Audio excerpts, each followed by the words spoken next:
Hey, fun fact. In hardware tools, there are four categories. First of all, there are cleaning tools, there are diagnostic, and there are also hand tools and DSD.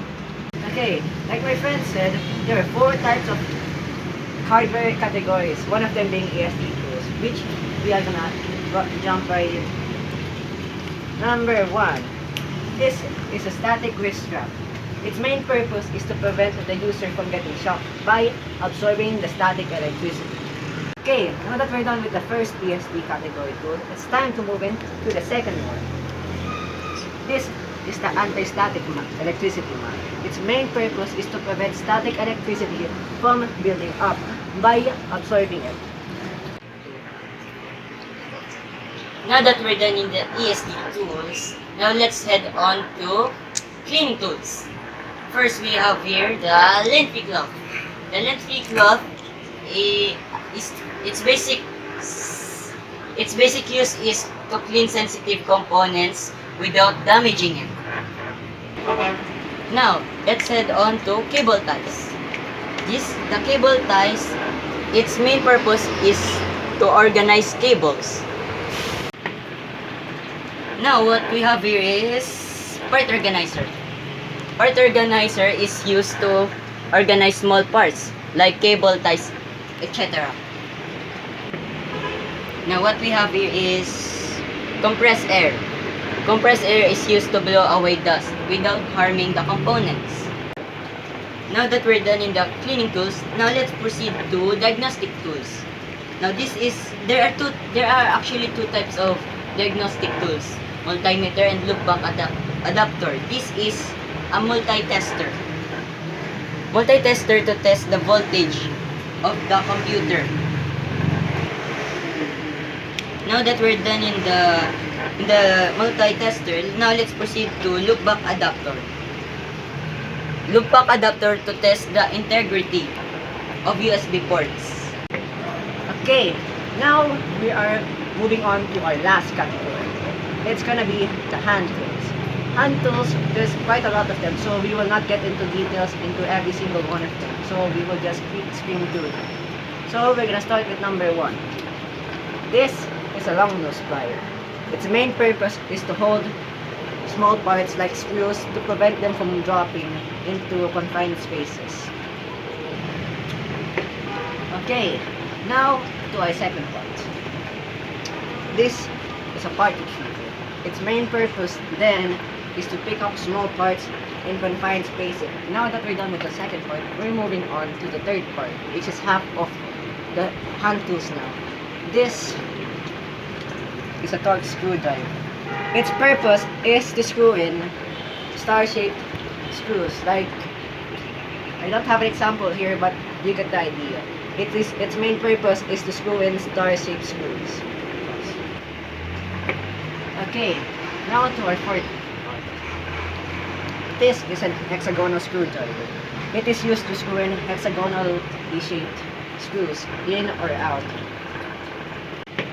Okay, now we're nearing the end of types of hand tools. One of them is a tweezers. Its main purpose is it can pick up or manipulate small parts. Oh, didn't see you. So, this is one of the last parts of the hand tools. It's a wire cutter. It cuts wires or strips the wire skin, making it exposed. This is a flashlight, an actual flashlight.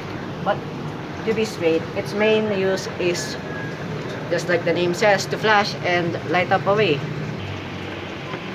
Okay, this is a flathead screwdriver, as you can see by the tip. The way you can differentiate screwdrivers is by looking at the tips, and this is used for screwing in or out negative-sided or negative-shaped screws. Right? Okay, now we are on our last part, or our last hand tool. This is a Phillips screwdriver. It might be hard to differentiate from the flathead screwdriver from earlier, but look at the tip, like I said. It's a positive-sided or a positive-shaped tip, which makes it a Phillips screwdriver.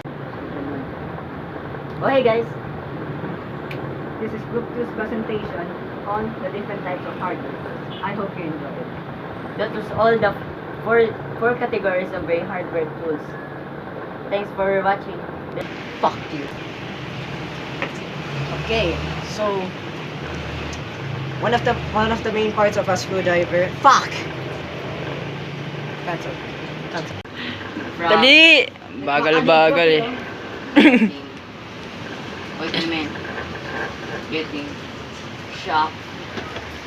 Shocked by. I'm shocked. Shocked Shook yun! by static. By Si Raulo. static. Static mat. Its main purpose is to build up. Son of a bitch! Now this tools that is called this cleaning tools is called That's how. Ano na? anong part na dyan? Ano sinabi ko dyan? Uulitin natin syempre. Kasi nag-blowjob na kayo. Ulitin ang part organizer tsaka ano? Oo, uulitin natin. Okay lang yan, okay lang. Okay lang yan? Huwag na yung blowjob ah. At dami yung kalokohan eh. Now, what we have here is part organizer. Mali pala yung napindot ko. Aray! Tangina nyo. Makikita mo yun sa story. Mali pala yung napindot natin. Makikita mo yun guys.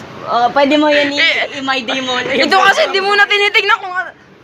Alam mo naman, hanggang doon lang ako eh. Scripted po ito. Ito pala yun. Ito pala yun. Sige, game. Na-delete mo na. Ha? Na-delete mo na. Now, what we have here is part organizer. Part organizer is, bakit ka lumalayo? Yung pinapakita ko nga, di ba? Tsaka ka na mag-backing. Pag tapos na ako magbasa para ipakita mo ng mukha ko. Oh, sige. Ba't ka galit? Kanina ka pa. Now, what we have here is part organizer. Part organizer is used to arrange small parts. Ah! Wawa mo, meme. Picture natin.